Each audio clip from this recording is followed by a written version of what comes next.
And boom, welcome. This is Tokyo Tonight. My name is Hikosaemon. This is my final week in New Zealand. Instead of streaming like I always do, because we had problems the other week, I am recording this using OBS. So I'm recording this on my local PC. I've figured out a way to capture the window that I always have on the side, but I'm just using totally different software for this. So the plan is I'm going to record this so that we don't have the Starlink satellite dropouts that we were getting last time. You'll probably get it's currently 8:30 p.m. here, so you're probably going to get the Kiwis waking up in a moment, and you're going to hear those in the background, hopefully. But I'm going to take this file, upload it, and we'll launch this as a premiere. And I will be present, hopefully, in the comments with you. So I'm just going to read through the topics, try to keep it short so that it uploads faster and that we can watch it together. And like last week, we can watch this together. I'll be back this time. Well, next time this time next week, I will be in Japan, 10:30 p.m. Japan Standard Time, back to the normal schedule. Going back to Japan on Thursday this week. Really long trip, 20 days, I think, something like that, nearly 3 weeks. It's been super enjoyable. I've been running every day. I think I've gotten reasonably fit. I went for another run today. Even the weather's been really cold, actually. Southern Hemisphere, after having had 2 years of record-breaking summers everywhere around the world, Southern Hemisphere this year, summer has actually become kind of colder. I think it's not just in in New Zealand. I don't know if this is something that's going to be coming elsewhere, but in some ways, I mean, in a place like Tokyo, I don't mind if it's a little bit cooler, but here in New Zealand, it means that it's basically through the day, it's not even getting above 20 degrees Celsius, and it's often like with the wind chill here, we've had all these cold southerly winds here, of course, from Antarctica, so everything's backwards like that, and it's been kind of cold winds the whole time, like 14 degrees. I'm wearing a hoodie, which if I was in Queensland and Australia, that I do a lot of years for Christmas and New Year's, it would be hot even at night. It's just hot. It's like Florida. It's sort of tropical, humid heat all the time. But it's been really nice. My dad's place is basically a farm. It's 5 acres, so it's been great with my son and I. We're going out on his boat tomorrow. We haven't been able to do that because it's been too windy, but it should be good tomorrow morning, so we're getting up early for that. I'll post some photos of that. Another milestone, by the way, if you look at the window there, hopefully that's where it's appearing. You should be able to see in the top. I'm declaring an end to. I'm no longer using X to share posts. I am going to use Blue Sky because nearly all the awesome people that I like to follow are over there. I like the app better. I like the default feeds. I just don't like what X is showing me in the home feed lately. The algorithms there are getting really aggressive with content, and exactly what drove me away from Facebook. It's not an Elon thing. I love SpaceX. I love the Teslas that I drove. And I continue to love and use Twitter even after Elon bought it. It's not that. It's just, but I see the site getting crappy. And I like the crowd that's on Blue Sky. So I'm going to remain active on both. But if you want to keep up with me, follow me on Blue Sky, because I think I'm going to be more active there from now on. Speaking of sites where I'm active on Instagram. I'm also active on Tokyo Digital Crew. You can keep up with a lot of the things that I do over there, including today. The last couple of days, I've posted some mixes. I've finally just gotten into a groove of recording mixes here at this table where I'm recording this now, including I actually went and bought, every Friday, I go through all my iTunes music lists, and I normally download hundreds of tracks, where I listen to hundreds of tracks and pick out about 10 to buy that I can use with the AI mixing. And there weren't so many, and I actually went and bought a whole lot of tracks from Bauer and RL Grime and some other artists. That there weren't many tracks, so I found some other artists and got some of their tracks, and I made a really good mix today. Only 30 minutes long, with beautiful sunshiny blue skies in the background. It's currently sunset here, which is why I look, and because the camera's focused on me, the background is overexposed. It'll get darker as we go on. But beautiful day today, really good music. So you can go check that out on Tokyo Digital Crew and give it a subscribe to follow those. It's a good BGM music for whatever you're doing. Tai Nakamura actually asked me, what mixer am I using? I'm using the Reloop Buddy, which is one of the only hardware mixers that you can use with Algorithms DJ Pro software, which is mobile device first software. The AI technology in it is awesome. It's not standard DJing software. You'd really want Rekordbox and Pioneer mixes for that if you wanted to go DJ in a club. But I just like DJing like this, and that app is beyond the pro technology right now. It's just there aren't many devices for it, so it's not useful if you want to go DJ in a club. But I'm hoping that the tech will all catch up.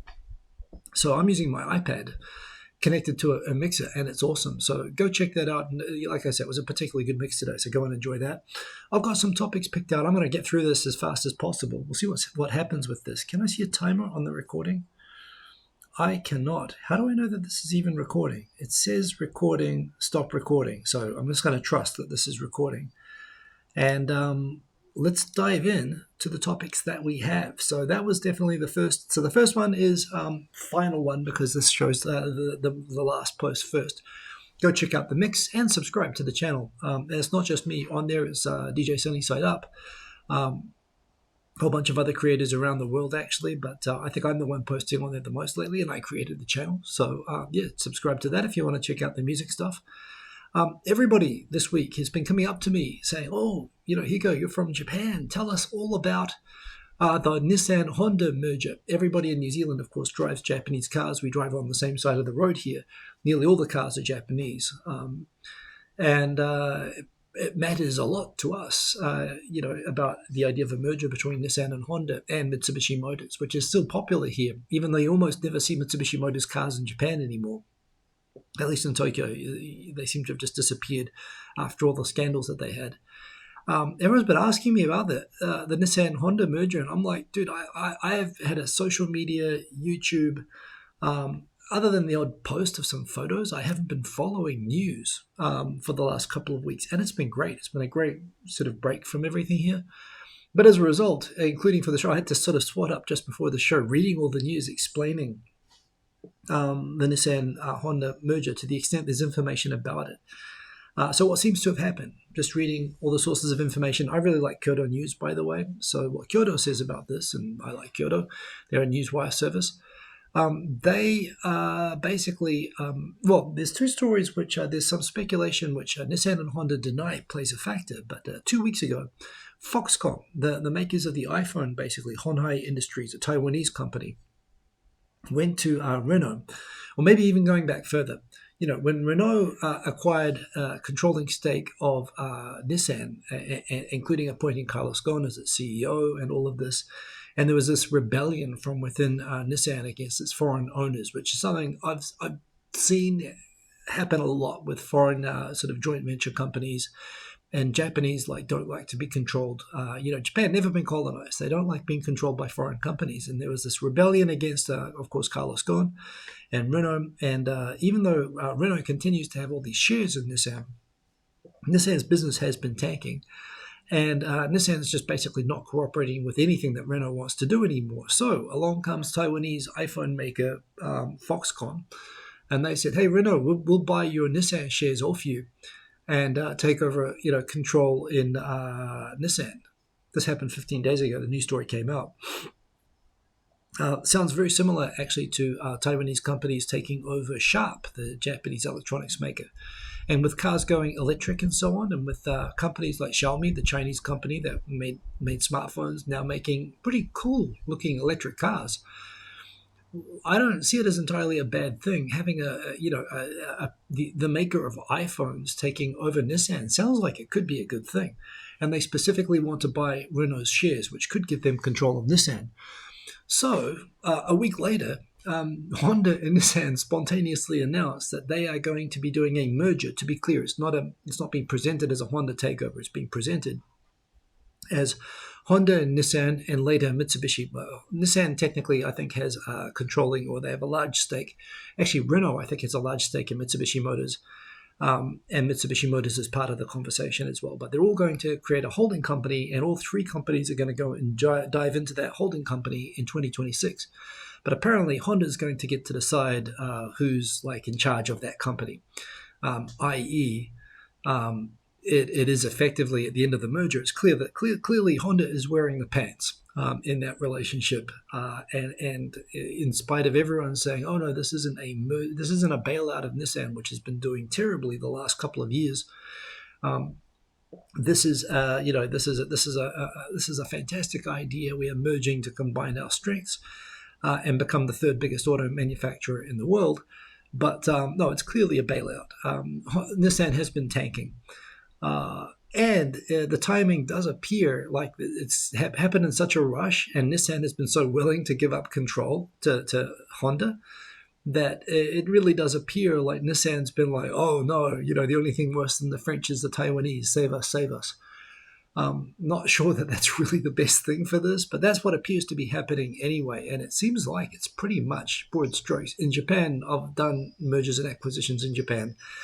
Japanese often do everything on memorandums of understanding, basically letters of intent. They don't like to figure out, they don't like to do details or anything like that. They just like to agree broad strokes and rely on trust and good relationships for later, which is a terrible way to do any sort of business transaction because stuff always comes up and you have, agreements to pre-solve all of that stuff. Not figuring out all the solutions in advance doesn't make the deals go better. But, in Japan, it's a very common way of doing things. And it does seem clear that Nissan was doing this in a hurry, and they were pretty much willing to give a lot of control over to Honda in this. Another thing to remember, by the way, a month ago, Nissan's figures from April to September were among the worst they've ever had, and they announced that they were cutting 9,000 jobs overseas. They also, another big problem in Japan overall, was everybody looking at EVs and, all of the fact that most EVs are very simple mechanically. They've got an electric motor and like nothing else. So all of these parts makers, that thousands of companies that basically work as small suppliers to these big auto manufacturers. And this is where Toyota is, they're all regional. Mazda's Hiroshima region, all the suppliers around there supply Mazda. Toyota, everything around Aichi Prefecture supplies Toyota. Honda, I believe, is northern Japan, and Nissan is Yokohama-based. It's basically greater Tokyo area sort of company. And all these small companies that supply these, they make parts for cars that don't exist in zero emissions cars and EV cars. So there's another problem. There's not just a problem that they have too many workers and they're making cars that aren't selling and they need to restructure. They also have a problem with all of their supply chain relationships, which Honda has the same problem. They haven't really released any competitive EVs. And although Nissan has the Leaf and so on, and they were kind of like ahead of the curve, Nissan was selling electric cars, as was Mitsubishi Motors, long before Tesla was, on the radar. They haven't really gone any further with that. So seeing that they need to sort of catch up on that sort of tech, the perception is that Honda also being behind and also realizing that they both have problems, both with having too many employees and having too many suppliers that they need to break the contracts with. That's very hard to do. Creating a merging company, creating a third company, and everybody sort of going into that and maybe leaving the old companies behind to sort of go out of business along with all the contracts that they have is kind of a smart way to restructure, basically, without actually breaking all your contracts and firing everybody, but effectively breaking all your contracts and firing everybody. That is how it looks. Of course, what everybody... the question everybody then was asking was, well, what does Carlos Ghosn think about all of this? And he called a press conference, not from inside a speaker box. He was actually showing his face, still in Lebanon, because, of course, he is not allowed to leave that country because if he goes to Europe or Japan, he'll still be arrested. If not for being guilty necessarily, still his trial was in the middle of his trial, or his trial was about to start anyway, on the embezzlement and corporate malfeasance. But at the very least, skipping detention and so on and leaving the country in a speaker box on a private jet by mercenaries is kind of illegal as well. So basically, fugitive from justice Carlos Ghosn said, this will never work because Honda has the same strengths as Nissan and it has the same weaknesses, which may be true. But at the same time, honestly, I think both companies are just looking to rationalize. They both need to figure out if they really want to double down and do new technology cars, they need to figure out how to shake off their old supply chains and their workforces. So I think that if you ask for my take, which everyone's been asking me, and I've been this whole last 2 weeks, that's my take. I think this is something where Honda is definitely wearing the pants. Nissan, I hate to admit it because I think that Carlos Ghosn is a dickhead. But clearly, it's kind of gone into the crapper. It hasn't made any cool cars or done anything since Carlos left. I mean, Carlos was a dick, but at the same time, it has clearly not gone well since then. I'm going to take a pause here one moment. Sorry, I'm just going to get this. Oh, yeah, go ahead. And by the way, you're welcome to. I don't mind if if you're there. Okay. Seriously, yeah, if you don't mind me. No, not at all. Sorry, that is my stepmother there. We are sitting out on the deck. Deck with the New Zealand accent. Don't get that mixed up with anything. And yes, so anyway, that is my take on the Toyota. Not the Toyota, geez, if Toyota was merging, the whole thing would be over. No, Nissan and Honda merging along with Mitsubishi Motors, just happy to still be alive and existing and possibly included in the conversation. But yeah, Nissan totally in the crapper, scared of the Taiwanese, and Honda probably also using it as an opportunity just to figure out how to cut all its contracts with its suppliers and throw everything into a new company. I don't know if this is a good idea. I think they should just focus on trying to make decent cars again, because honestly, Honda's EVs attempts have been overpriced pieces of crap. Nissan's had some good EVs, and I don't know why they stopped making them. The Leaf was great, and then they just did nothing. So we'll see. It's not going to save them from continuing to be crap. I mean, they still actually have to improve how they do things. And I don't want to admit that Carlos Ghosn is right about anything, but he was actually making cooler cars. But that said, you can't run a car company from inside of a speaker case, so that's why he is still in Lebanon.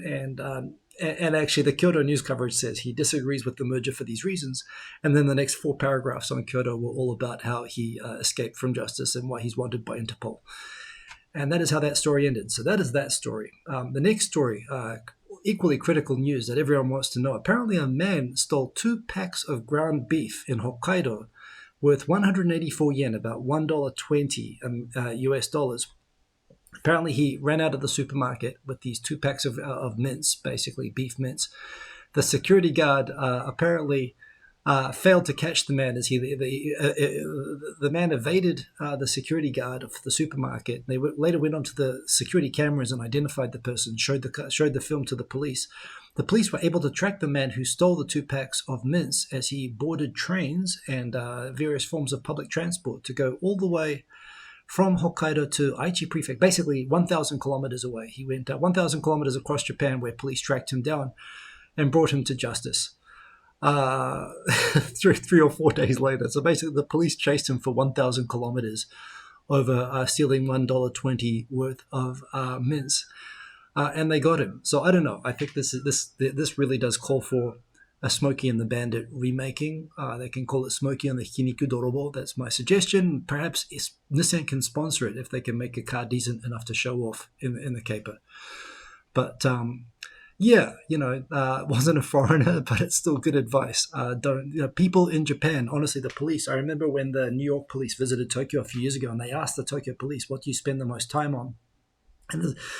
And the Tokyo police commissioner responded immediately that most of their police they went and visited a police box that they have on all these corners, and they say most of the time filling out forms relating to lost umbrellas. That's what the police spend their time doing in Japan. So if you steal $1.20 worth of mince, you better be ready to be treated like Pablo Escobar, like this guy was, and they're bringing him to justice. And I don't know. And a lot of people online rightfully commenting that surely the police spent way more money and used up way more resources than the value of what was taken. But it's the principle, of course. So there we go. Next story that I've got here. I actually didn't know. So a story here feature on Kyoto News is talking about how women in the legal profession in Japan have progressed. Apparently, I didn't know much of the history of this. Apparently, women were only allowed to be lawyers in Japan from 1936. Not sure if that was a good year to become a lawyer in Japan, but there you go. Apparently, there are only 20 or 30 lawyers per year, women lawyers admitted per year. Of course, the bar exam also used to be super hard in Japan. They only used to let it was like the conviction rate. It was like 0.1% of people could pass the bar exam, and it was actually calibrated. So they would only let a fixed quota of people pass. They'd only allow, even if 10,000 people sat the exam, there wasn't a passing score. They would only allow the top 200 to pass. So when I came and worked in a law firm during my summer break, there were people who were basically, sorry, distracted by notification. There were people who had been taking the bar for 10 years. It was like my cousin Vinny, except they were actually good lawyers. And they couldn't pass. So, yeah, that was a thing. Hang on a second, I'll close an app here. Boom, let's get rid of that. It's making notifications. So they changed the bar exam to make it a lot easier to pass about 15 years ago. So a lot of Japanese lawyers are very emphatic that, I passed the bar exam in 2008, not 2009, when they made the exam easier. It was something like that. It was sometime around that time. But that said, right now, apparently 27.5% of all new lawyers in Japan are women. I suppose when I worked at a law firm, that was perhaps correct. When I work in-house inside Japanese companies, I've always worked on teams that are more than 50%. Oh, that's Kiwis. Getting Kiwis in the background, maybe. There's always been more than 50% women on the teams that I've worked on. But of course, many of those women were admitted in places like New York and California. They went and got their law degrees and qualifications overseas, which was much smarter. So that was a thing. Anyway, so I'm kind of surprised. But also, if you want to see I'm going to look this up on my mobile. If you want to see a good YouTube channel that covers literally women lawyers in Japan only, but I know a high percentage of the women who appear on it. Women Law Japan. Let me get the proper name of it. It's not. Oh, come on! It's in my subscriptions.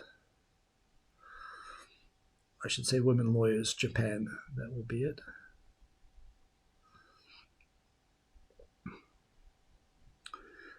It's Catherine O'Connell's channel. Is it actually on her channel that they have this? It is. Okay, so you want to look up, I'll put it up on the screen here, Catherine O'Connell. She's actually a New Zealander and a lawyer who runs her own law firm in Japan, corporate law, so don't go to her with your divorce or anything like that. But her channel, she actually just interviews in English, she interviews Japanese and foreign women lawyers. And their experiences from different sort of backgrounds. And I've even introduced a couple of people who have been on that. A lot of people that have worked with men and women. Occasionally they have men on as well. I might even be on there myself one day, although it's really aimed at women. And I enjoy it just for hearing the different experiences of women lawyers in Japan. So if you're interested in that sort of thing, that's really cool. Now, Hakone Ekiden, the old university relay race, happened this year as always. I was in New Zealand, so I didn't follow it. But it's always a big point of selling shoes, basically. People watch the shoes that the students are running in, and they use those as basically those sell a lot. And there's even of the Nike Vaporfly shoe that I have, there's a Hakone Ekiden version. And for a long time, not only were those the shoes that everybody in that race wore, because they are super fast. I use them myself for my fast runs or races, but also, they're massive for sales. So really interesting to see that Adidas and Asics, I think Asics is a Japanese maker, have both got a lot more coverage from teams. A lot more teams are wearing those shoes. And a lot of those shoe companies are spending a lot of times with the university teams making shoes that the athletes, to customize to what the athletes are asking for in order to get their shoes worn in the race to get more sales. For those of you who, I've been running every day since I've been in New Zealand, pretty much every day. I've had a couple of breaks, but I still love my Vaporflies. I'm willing to change, but my Nike Vaporflies are working for me as fast shoes. And for regular training shoes, my New Balance shoes that I've talked about here previously, I've been wearing them here in New Zealand. I didn't even bring my Nikes with me because I've been running on dirt roads and stuff like that, and they are awesome shoes. So I like my New Balances. I don't think anyone is wearing New Balances in the Ekiden, but they go fast for me, so that's pretty cool. Just another article I found interesting. Apparently, increasing elderly in Japan. There's a general problem in Japan that we've talked about of elderly increasingly dying alone. That itself is kind of a bad thing, but on top of that, elderly are often refused rentals. Like they'll sell up their property and think they'll go traveling the world and come back and just rent and see out their days. They're in their 70s or 80s or whatever. And they're finding that even when they find apartments that are available, they can't rent them. And I thought, this is the old no guarantor discrimination thing. And a lot of them, for example, are divorced. single elderly people are having trouble finding apartments that will rent to them. Sometimes taking months and taking this huge stress is being covered here in Nikkei. And I thought, well, that sounds exactly like what foreigners go through less now, but I certainly went through when I joined. And for foreigners, it was always about the not having a guarantor able to cover your rent if you run back to your country or whatever. Apparently, it's not so much a guarantor problem. It's always assumed that a family member, so if you're Japanese and you have any family, you can do it. But it sounds kind of similar. They're saying that the lack of an emergency contact. So if you're divorced, what landlords are specifically concerned about is someone dying and remaining undiscovered in their apartment, which is happening an increasing amount, and not paying rent. That's the part that they're concerned about. They're concerned about a dead person not paying rent. I mean, you set up automatic payments. Apparently, some of these old people have been so desperate they've offered to pay 10 months rent in advance and stuff like that. And I was almost as desperate when I didn't have a guarantor at a point when I was searching for apartments early on in Japan. Now there are more places willing to rent to foreigners in situations like that. But this whole problem of people increasingly dying alone and not being discovered for weeks and whatever, and maybe this is how they get discovered because they're not paying their rent. Sad, but also, a problem that as a foreigner I can certainly relate to. And again, something which there should be solutions for anyway, both not dying alone and being able to rent if you can afford it and you're financially, reliable and good for it.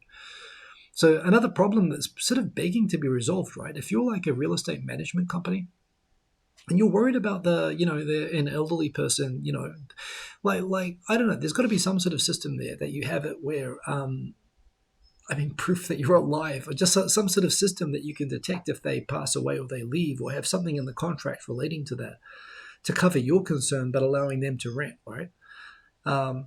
But yeah, these problems that are happening in Japan. I'm going to talk more about this in a moment. But these are problems that used to be Japan was ahead of the curve with the declining population, but the whole world is now facing. Japan is just facing them first, and this is sad. But don't think of this as just a Japan problem. Money is not the reason. We have more of this.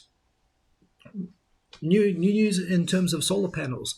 I remember I got into some disagreements with Rochelle Kopp, who loves trees and does not want trees being cut down for solar farms all over Japan.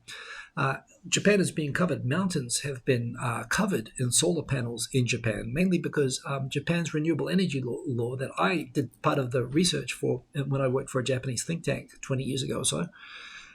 Japan would basically guarantee that if you created wind or solar power, they would pay.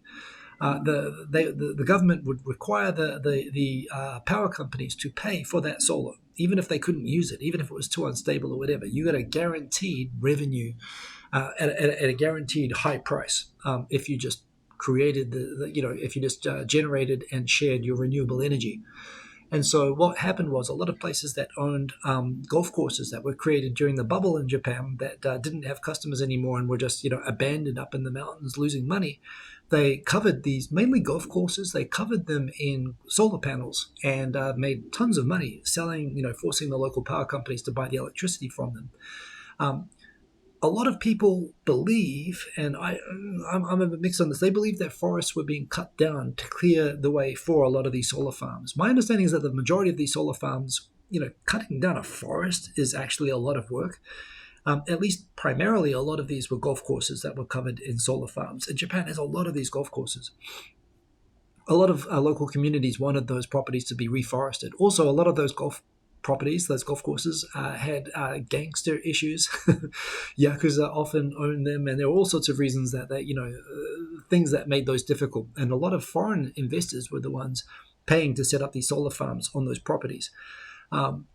Now, that said, local people don't like the solar farms, and they worry that those being on these hills that don't have trees is going to increase the risk of landslides, which is a thing. When there was that big landslide in Shizuoka a couple of months ago, or about a year ago now, it actually happened nearby. There was an illegal waste dumping site, another gangster problem.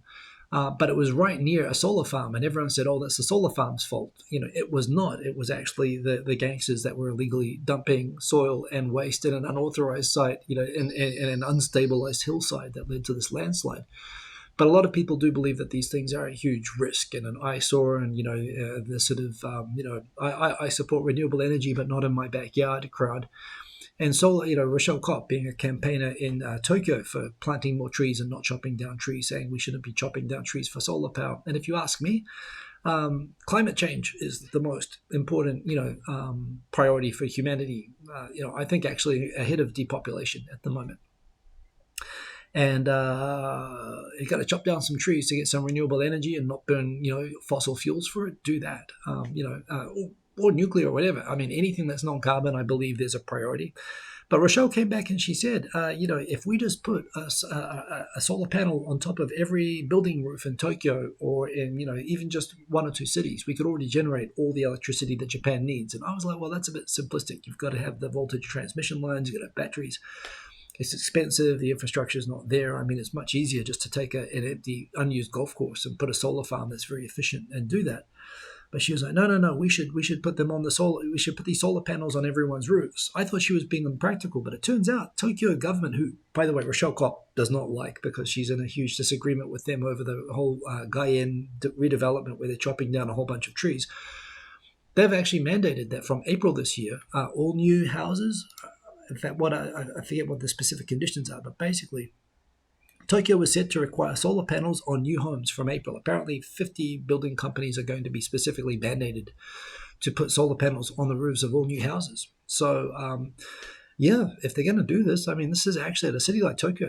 Greater Tokyo itself is 14 million people. Greater Tokyo, if everyone gets in on it, is 35 million people. That's a large country, in a very compact area. But we can actually see if generation on a house-by-house basis can really, how much that can contribute to the grid. And I really hope that actually also incentivizes people to come up with solutions to make that really work and replace other sources of fuel. So, that's a big thing. Just a general story covered by Mainichi about how alcohol can affect your health. There's a big story going around in the news here, even in New Zealand this week, that this new US study has found that not only will alcohol make you intoxicated and addicted and possibly antisocial and violent, and will make everyone around you look better looking, but it won't do anything for your health. It can also apparently give you cancer.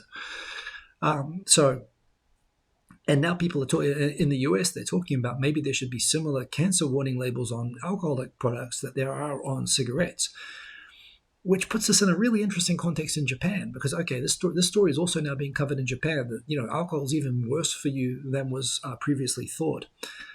And so remember with smoking, the Ministry of Finance owned more than 50% of Japan Tobacco, and they threatened to cut all funding from the Ministry of Health if the Ministry of Health required health warning labels on cigarettes. But there is a similar situation. I don't think the government directly owns the big brewers in Japan, but the brewers in Japan, the beer companies, are such huge, influential companies that when this problem of young people, Generation Z, not drinking alcohol started to emerge, apparently overwhelmingly people under 30 in Japan and most countries around the world just aren't interested in getting trashed. And they don't drink alcohol. And this was seen as a problem by the government, that the government was actually starting government-funded campaigns and at local government level to promote young people to drink more alcohol. Literally some governors getting carried away and suggesting it would be good for the birth rate as well, which maybe it would, I don't know. But just for an idea of how far Japan is from being able to slap health warning labels onto alcohol products like the US. I mean, it's hard to imagine that under America being ruled by Elon Trump, I believe. Elon Trump? Did I just say Elon Trump? I meant to say Elon Musk and Trump from tomorrow. I mean, we might as well call it Elon Trump, right? From tomorrow. I can't really see that's the sort of country that would be bringing in cancer warning labels on beers.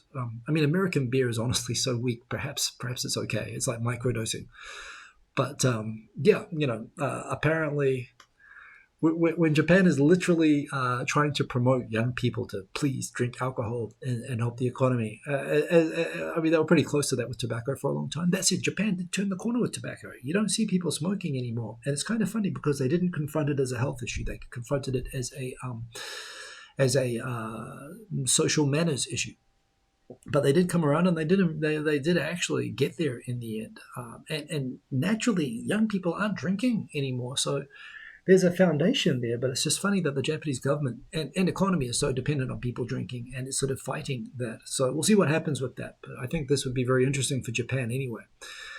The year of the snake, apparently, at the moment. Again, I've kind of missed all of this, but apparently this is happening. So Japanese researchers apparently.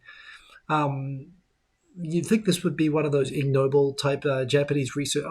I love Japanese researchers. They research like such cool stuff. See, these researchers decided to research if they could find different monkeys and primates would be afraid of animals that they hadn't seen before. And apparently monkeys are really scared of snakes. Even if they've never seen a snake before, they are scared of snakes. And they tried to figure out what is scary about the snake. And everyone assumed it was kind of the snaky, squiggly movement that they do, but it is not that. It is actually the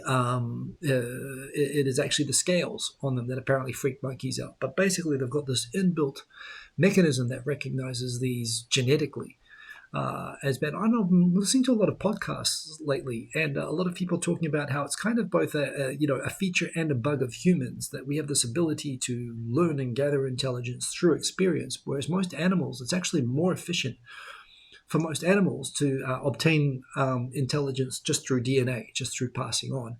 And DNA, contains a ton of information, which leaves that question, the nature versus nurture, of how much, of stuff that we both know, and how much of us is defined by our life experience and how much is defined by our DNA.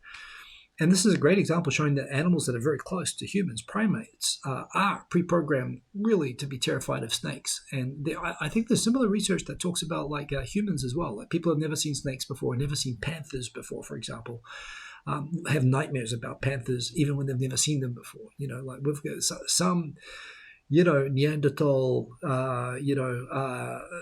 Homo erectus hybrid, old guy, definitely had a bad experience with a panther at some point, and that got programmed into all of us to a point that even nowadays people can see these animals sometimes in dreams where they don't know what these animals are. And the monkeys have that. So I find this stuff super cool. Just, I love understanding the science of humanity and how we're all sort of all mixed and so on. And to think that there's a ton of information that's just programmed into us that we've got absolutely no control over. Including fear of snakes, especially if you're a monkey. So bear that in mind if you fall into that category. Mainichi here saying that Japan may see political chaos in its three-way ties with America and South Korea, with America about to get Trump, Kiwis, and a Kiwi right here. With Trump about to come in America, and South Korea basically about to go back over to its Japan-hating left-wing politics, who have specifically cited good relations with Japan as a reason to throw the former president into jail. So I personally, I'll put my comment there. I think that Trump, honestly, we've survived through Trump once before. He's a moron, but America wants to be isolationist. Fine, we'll deal with all the Trump shenanigans, and honestly, he'll only be a problem for Japan when he's even noticing Japan, which will be about 1% of the time, and he'll be just complaining about imported Hondas being bad for U.S. auto workers, because he still thinks that Japan trade relations are defined by the 1980s. Oh, I just realized I didn't put a story in here about Biden vetoing the Nippon Steel merger. Nippon Steel only having a 1% chance of being able to complete the merger at this point, and Nippon Steel going, so you're saying there's a chance. The deal has been vetoed, although they are now, both US Steel and Japan Steel are both appealing that. So it will be decided by the next government, of course, who has also said that they're going to veto the deal. So I think they're screwed at both ends on that. But again, they're still fighting for that. They're still fighting for that one in a million chance, and good on them for that. So stuff like that, the old-fashioned taking over the steel workers, and 1980s style trade diplomacy is going to be bad with America. But everything else, so long as Trump just isn't paying attention, I think is going to be normal. Korea, on the other hand, is about to go. Everything is about to be set on fire, and honestly, it's not even a joke. Japan did. When things got so really bad with the last government in Korea, they actually did shut down when they did not replace the embassy staff in Seoul or the consulates when they ended their postings and came back to Japan. They said, we're just going to leave it until conditions are conducive, because like the Koreans were putting like protest statues out in front of their diplomatic missions, and they were really going apeshit on Japan. And this is really going to happen. All this rage being directed at arresting the president over there at the moment. Which, by the way, they can't even they couldn't carry out the coup. They can't arrest the president. They look like, if I was like North Korea, I'd be going like, these guys can't get anything done. They are a complete dramatic mess at the moment over there. But all of that energy is going to be directed towards Japan, which will be a dramatic mess. And as much as I really, really, really, really want Korea and Japan, left-wing or right-wing politicians in either country, it shouldn't be politicized. Diplomacy shouldn't be politicized. International relations shouldn't be a party political issue. But yeah, things are about to get extremely bad between Japan and Korea. And honestly, I think it's probably a good idea for Japan just to quietly bow out now and just wait for that to pass over. They won't be able to dodge that. Korea won't not notice Japan the way that Trump will not notice Japan. Trump doesn't really care that much about Japan. It's only if he's thinking about it for those 2 or 3 seconds at a time that he does it. But Korea thinks a lot about Japan, and when those thoughts are bad, it's going to be pretty awful. Foreign workers. Japan needs you. Japan needs foreign workers. It's desperate for them. And a lot of companies trying to figure out how to win competition to attract workers, because right now those workers are getting better paid going over to Korea and Taiwan and other places. And so many places in Japan, farms and factories that have been guilty of abusing and misusing, particularly their foreign labor. And people that and workers that they train up. I hope they get what's coming to them. I hope that they go out of business for not treating their workers well enough. And the ones that do treat their workers well, I hope that they succeed and they help create a society that's really great to be a foreigner in. So we'll see what happens with that. But the laws of supply and demand are really about to start working on the foreign worker thing, and in a way that I hope works out really well for foreigners. So more stuff on the perennial story, talking about how economic concerns are a key factor shaping Japan's declining birth rate. Japan's birth rate declining. Everyone is worried about the cost of raising a child. That's why they're not having children. And similar stories right now. The collapsing birth rates in America, Europe, but not just that. I actually, in my feeds, I was listening to this the other day. Adam Conover, who lately I've been getting a little bit annoyed by some of his stuff. It's getting to be a bit repetitive. Wow, it's freezing cold, but I think I just had a mosquito on me, which is annoying. I hope I didn't get bitten. But this was actually a really good podcast. He talked with Dr. Alice Evans, who's like a global birth rate researcher, and she was sort of highlighting how this idea that birth rates are only collapsing in South Korea and Hong Kong and Japan, or they're only collapsing in Asia, or they're only collapsing in rich countries, or they're only collapsing in countries with high inflation, or they're only collapsing in countries with liberal values where feminism has meant that women don't want to get married anymore. She's gone through and lately what's been happening in the last 15 years is she's saying that there's been this global collapse in birth rates in countries that don't have anything in common on these things. Like, okay, you can say that in Japan it's getting more expensive to raise a baby, and it's the competition for education in Korea is intense. You can say that inflation has made things impossible for people to have babies in UK and America and so on. But also birth rates are collapsing in Guatemala. They're collapsing in India. They're collapsing in Saudi Arabia. And when she goes interviewing the people in these countries, and these are countries where you say people aren't getting married, so they're not having kids. Makes sense. But the birth rates are declining the same in Saudi Arabia, where people are often married off sort of young, and there are societies where everyone is expected to be married, and they are married off still. So it's not just marriage. Even in countries where people are married, they're not having as many kids. And it's interesting. It's a great podcast worth listening to. And she sort of says everybody thinks that they've got a reason that correlates to the circumstances in their country that seem to make rational sense and seem to correspond to what people say about why they're not having kids. But she's pointing out that the same thing is happening at the same time in lots of different places, and a few things that are happening in common. I've always given you my theory on why this is happening in Japan. And I've said in Tokyo in particular, people go into the cities because the cities have more stuff to do and better jobs. And Tokyo, I've always said, Tokyo is just too good a place to be single. You have such a great life, so much entertainment, so much stuff to do, so much stuff available, and you sacrifice so much. She cramming an apartment, then having a kid with somebody else. You give up so much of the freedom and the benefits of living in a place like Japan. I've always thought Japan's just kind of a victim of its own success.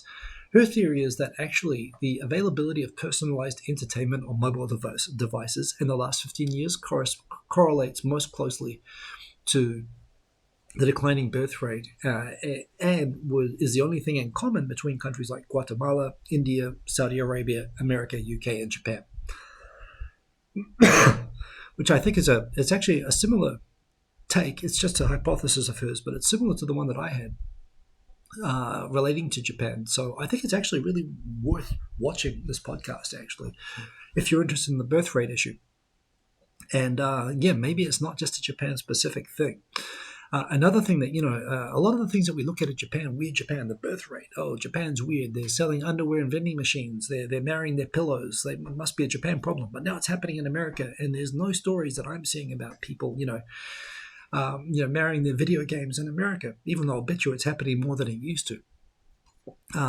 Again, sometimes it literally just is that Japan is just in the future on this. Japan is just ahead of the curve. And another example of this that I don't fully understand is that Lawson is now creating digital avatar, operators for night shifts. Overseas operated avatars for night shifts. I mean, again, this idea that we'd be interacting with robots and with digital avatars in the future in shops. I mean, if this is what's keeping the lights on when they're having trouble staffing shops and this keeps them open, this is probably actually a good idea. And you think of depopulation being a thing that's going to happen everywhere and everybody's going to be faced with. You think about, even in Australia and New Zealand, how many rural post offices and small shops close down because they don't have the business for it, but they can stay open if they digitize like this, and they have people in the Philippines staffing them. And that allows them to both be profitable as businesses and remain open without having to worry about the staffing. This seems ridiculous. This does seem a little bit like people marrying their digital girlfriends, but at the same time, it's also quite a practical solution to real problems that Japan just happens to be dealing with first. So again, good. That's another reason why I like to be living in Japan. I feel like I'm living in the future, even if it's a terrible, terrible future sometimes. I mean, it's still kind of cool, right? Couple of more links I've got for this week. One, Gaijinpot has a big blog, not only on the legals and do's and don'ts and so on about quitting your job in Japan, which is actually something I get questions about all the time. And I always say, talk to your local labor standards bureau, where they have a free legal advice clinic. They do, most of them do every week, although it is in Japanese. Gaijinpot's gone and they've put a ton of information there, including a ton of resources, including resources for foreigners interested in expert Japanese legal advice on, employment law related stuff. It's an excellent article. Maybe this link won't show up, so I'm just going to put that back there. But it's really, really awesome. So go and check that out. If you're interested in that, I get a lot of people asking me for that. Japan Travel Association, I believe, the Japan Tourist Agency, JTA. They are asking tourists to please, they basically are trying to find ways, and they want foreigners to help on this, to recommend to people not to use hotels in the cities. Because apparently what's happening is while tourism is going up, and tourist bookings are increasing, hotel bookings are increasing dramatically. What everyone is doing is they are staying in hotels in Kyoto, Osaka, and Tokyo, I believe, the three main cities. And they are, even when they're doing day trips to other parts of Japan, they're not staying in hotels there, which means that the number of hotel bookings outside of those three cities in Japan has actually fallen. It's actually dropped. And the number of hotel bookings has gone up in those main cities, which has meant that available rooms have declined and prices have gone out of control, that most people can't afford the hotels anymore. So you talk about this problem that we've talked about, that Japan doesn't have an over-tourism problem, it has a tourism management problem. And this is the classic example. there are tons of available, affordable, great quality hotel rooms outside of the 3 main cities in Japan. But tourists just aren't using them, and they're not getting information about them. They're thinking that you have to stay in Kyoto, you have to stay in Tokyo. And you can actually get great deals and have probably better experiences, honestly, staying in tourist-oriented accommodation outside of Tokyo. Of course, those rural places have to also step up and offer services that tourists want. But getting that information and managing tourists to go and stay in those places is kind of a win-win deal. So, yeah. Final story that I've got for this week. The final story. I have no idea how I'm doing for time at the moment, because I can't see the time on this other than it is just recording. The final story that I've got, I think I talked last week about how much, about my opinions on Nakai. Was it Masahiro Nakai, the leader of the pop group, idol group SMAP, that is now basically a middle-aged group. It was always a terrible singer and kind of a dickhead. Turns out he's done something apparently like 10 times worse than another case where a woman journalist who was raped was given compensation of what was it, $50,000, and he had to pay $500,000. So who knows what he did? But the result is that he's being banned from Japanese TV. He's being basically sort of going through the ban. And generally in Japan, this will happen for a few years, and he'll probably come back. But I've been calling for Nakai to be banned from TV for decades. And if there was ever a bright side to a terrible, terrible story, it has to be that he's being kicked off of Japanese TV, because I don't like Japanese TV with Nakai on it. So there we go. Yeah, that's pretty much it. Here are the star trails, by the way. I got the Insta360 camera, and I couldn't post video on here, but I could post this from. I actually I took this photo from just behind me here. I left the camera out all night. The stars here are amazing. My son had never really seen stars like that before, so we got into the hot tub that we've got here late at night, and we were looking up, and we could see like satellites everywhere, which I never used to see when I was a kid in New Zealand. The number of satellites you can see now is crazy. But great skies and everything here. Got a couple more days of that. Back to Japan Thursday. I'll probably 4 hours, so I shouldn't be too jet lagged. I'll definitely be back on time Sunday at 10:30 p.m. Hope that you're all having a great day. I'm going to upload this, and as soon as it's ready, I'm going to join the premiere in the comments. So I will join you very soon for Tokyo Tonight, the final one that I do from New Zealand for a while. But thank you for your patience while I've been here on a wonderful vacation. I can't recommend coming to New Zealand enough, especially during the cold months in the Northern Hemisphere. It's a great place to come to. But I'll be back in Japan and covering Japan from Japan next week, and I'll be more up to date with all the news. I hope that you're all having a great time. Remember to follow me, not just on Instagram. Forget about Facebook. Honestly, I'm not really active on there. X, I'm still on. I'm still present, but I'm switching to Blue Sky. So you can follow me, same handle name over there. Subscribe to Tokyo Digital Crew, because I'm posting good stuff over there as well, and pretty good background music if you're doing stuff. I saw Erin, our moderator, was she was cleaning, I think vacuuming to the mix today, which, that's perfect. That's what it's for. So look, have a good week, everybody. I hope that you're all well.